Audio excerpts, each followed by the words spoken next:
UP की राजनीति को जब टटोलोगे तो हर दिन एक नया सियासी रंग देखोगे। कभी मुद्दे, कभी जाति तो कभी चेहरों पर लगती बाजी। पक्ष विपक्ष दोनों की इसी गणित को अपनाकर अपना अपना रणनीति वाला किला तैयार करते हैं। लेकिन सवाल है कि आखिर हुक्म के इक्के वाले चेहरे पार्टी के लिए किस कदर काम करते हैं। सत्ता पक्ष को साइड रखें तो सपा सिर्फ इन चेहरों के आधार पर जमीनी स्तर पर खुद को मजबूत करने में जुटी हुई है और यही वजह है कि अपनी उस लेडी ब्रिगेड को प्रमोट कर रही है, जिसका नाम ही बीजेपी की टेंशन को बढ़ाने का काम करेगा। चलिए वीडियो में सब जानते हैं। सपा के पास ऐसे की चेहरे जो सिर्फ अपने चेहरे और रणनीति से सत्ता पक्ष के माथे पर टेंशन बढ़ा सकते हैं। दरअसल समाजवादी पार्टी में प्रिया सरोज को भविष्य की बड़ी लीडर के रूप में देखा जा रहा है।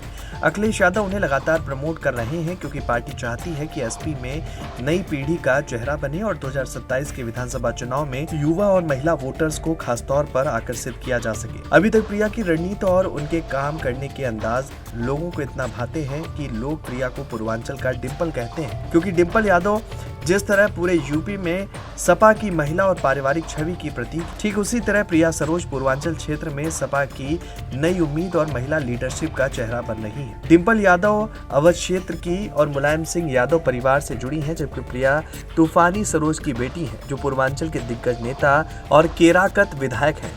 दोनों ही शिक्षित, सॉफ्ट इमेज वाली और पार्टी की विरासत को आगे बढ़ाने वाली नेता हैं।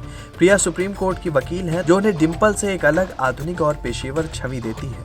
मछली शहर एससी लोकसभा सीट जीतकर उन्होंने 2024 में बीजेपी को मजबूत झटका दिया था। इस जीत ने पूर्वांचल में सपा की जड़ें मजबूत करने का काम किया। जहां पार्टी पिछले कुछ सालों से संघर्ष कर रही थी, सपा को प्रिया से कई तरह के फायदे भी दिख रहे हैं। सबसे पहले उनकी युवा छवि और सक्रिय सोशल मीडिया उपस्थिति युवा वोटर्स, खासकर लड़कियों और शिक्षित युवाओं को पार्टी की तरफ खींच रही है। दूसरा, ऐसी सीट से सांसद होने के कारण वे दलित वोट बैंक में भी सीधा प्रभाव रखती हैं, जो पीडीए फॉर्मूले को और मजबूत बनाता है। तीसरा, उन्होंने ग्रामीण क्षेत्रों में धान रुपाई जैसे काम करके घर की बेटी वाली इमेज बनाई है, जिससे ग्रामीण महिला वोटर्स में भी खास छवि उनकी बनी है।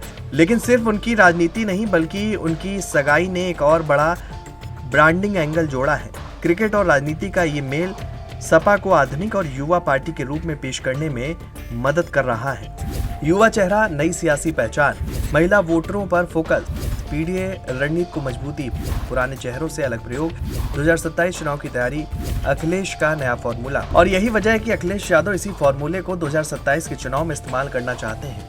पूर्वांचल में सपा की पकड़ बढ़ाना, महिला और युवा वोटर्स को आकर्षित करना और पार्टी को पुरानी छवि से बाहर निकालना। कुल मिलाकर प्रिया सरोज सपा के लिए सिर्फ एक सांसद नहीं, वे पूर्वांचल में पार्टी को आगे ले जाने वाली युवा, महिला वोट बैंक और नई पीढ़ी की लीडरशिप की बेहतरीन नेता हैं। यही वजह है कि ये नाम, ये चेहरा और इस नाम की राजनीति परख से ये सब बीजेपी के लिए टेंशन पैदा करने का काम कर रही हैं, क्योंकि बीजेपी के पास भले विकास से लेकर तमाम मुद्दे हों, लेकिन प्रिया के पास महिला, पीढ़ी और स्थानीय मुद्दे पर खुलकर बात करना, सत्ता पक्ष की कमियों को सीधे सोशल मीडिया के जरिए उठाना, युवाओं में जोश भरना, ये सब हुनर प्रिया सरोज के पास है।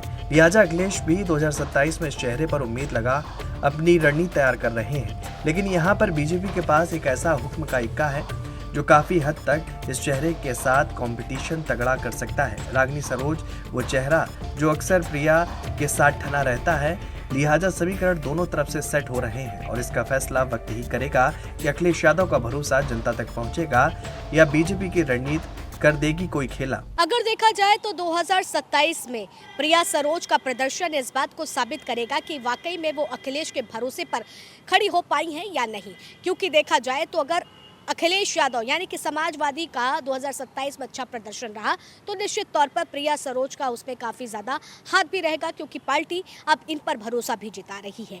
अब आने वाले वक्त में देखना होगा कि क्या भविष्य में सपा की मजबूती प्रिया सरोज को एक बड़ा नेता पार्टी के रूप में उजागर कर पाती है या नहीं। फिलहाल अभी भरोसा तो बरकरार है।